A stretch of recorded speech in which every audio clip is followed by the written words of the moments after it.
Hi guys, and welcome to another one of my tutorial videos. In this video we are going to look at how to prevent Sony Vegas from crashing and also improve the playback on the preview screen. This is something I've had a lot of problems with over the last year or so, and it almost put me off using Sony Vegas. I know there are other options out there, but just for convenience, as I already have Sony Vegas and can't be bothered finding another way of getting hold of one of the other programs, I decided to look for fixes instead. Turns out that I've managed to fix it and haven't had a crash in a long time. Also as well, there are many tutorials out there that will tell you to reinstall Sony Vegas, update Windows and all those sort of things. Again, that is stuff I'm not going to suggest in this video, but you definitely should be doing that anyway before you have a look for other fixes. Quite often that can just sort the program out itself, and you should be keeping Windows updated most of the time anyway. So for number one, right click on Sony Vegas, either down in on the Windows bar if you've got it stuck or got it attached to your Windows bar, or on your actual desktop itself.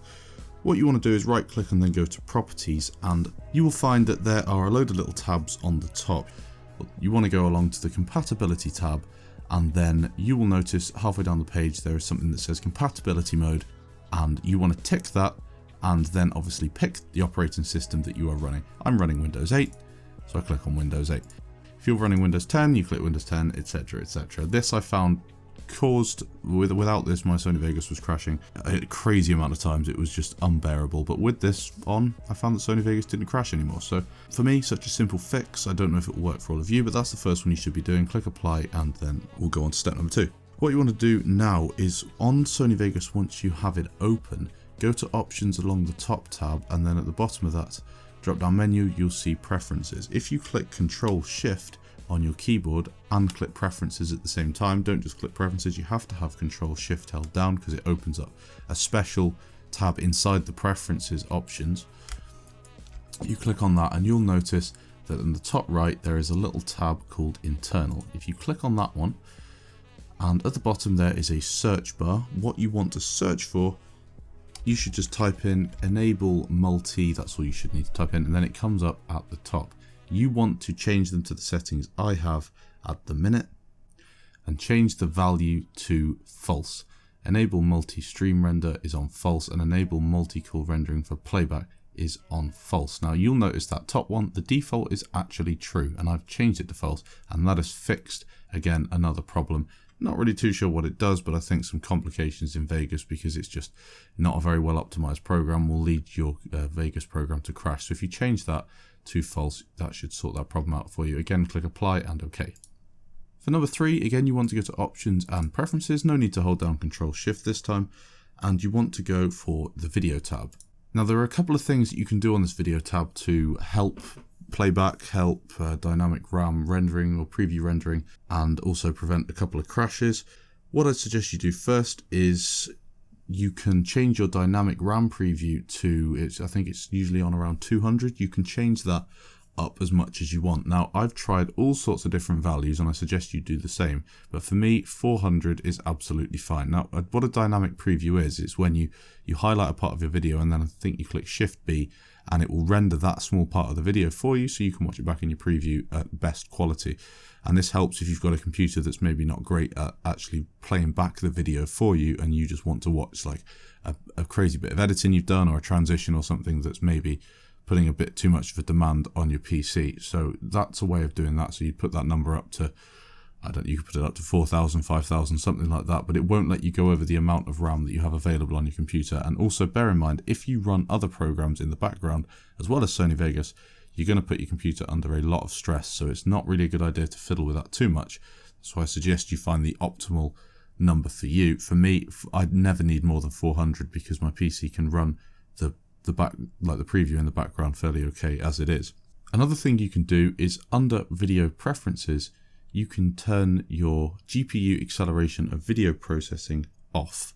Now I've left mine on because I found that first option that I gave you in this video fixed all the crashes for me, but this I know is another way of sorting this out. You click off, and then what you'll have to do if you do choose to turn it off, click apply and OK. Obviously when you choose to render something, you need to go to your template and make sure that your encode mode is render using CPU only. If you've turned that off in your actual preferences, you can't then use your graphics card to help render the video, and you need to rely on your CPU solely. But again, this might prevent a crash, might keep Sony Vegas working for you. So again, if you're finding that it's still crashing, try this option. Another option to go for, it involves you going into the control panel on your computer. So right click on the little Windows sign if you're on Windows 8, go into your control panel and then click on hardware and sound.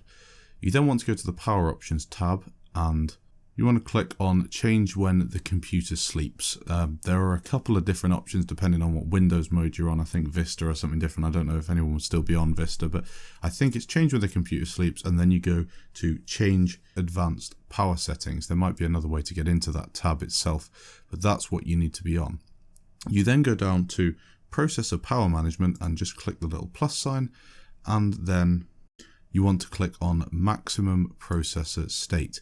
That will be at default on 100%. Now, from what I've seen on other tutorials, again, this isn't something that I needed, but it is another fix for Sony Vegas. You change that setting to 10% instead of 100. Reduces the chance of Sony Vegas crashing on you. Not something that I've tried because I haven't needed to, but I know it is an actual fix for Sony Vegas, and a few people have commented on other videos as I had a little browse around saying that this did actually work for them. I'm not sure why it is, but it is a fix that you should definitely try. The next one, make sure that you, first of all, have QuickTime installed on your computer. I know a few people who haven't actually got it installed and finding all sorts of difficulties trying to get videos dropped into Sony Vegas, but you need to make sure that you've got it installed and make sure it's actually updated as well. Finally, at number 7, now this is one that some people will find more useful than others. I think it depends purely on your PC specs. It is to do with actual videos that you drop into Sony Vegas that then cause it to crash. A lot of people will open up a file explorer and then they'll just drag and drop a video onto a timeline, or they'll drag and drop it into the project media file.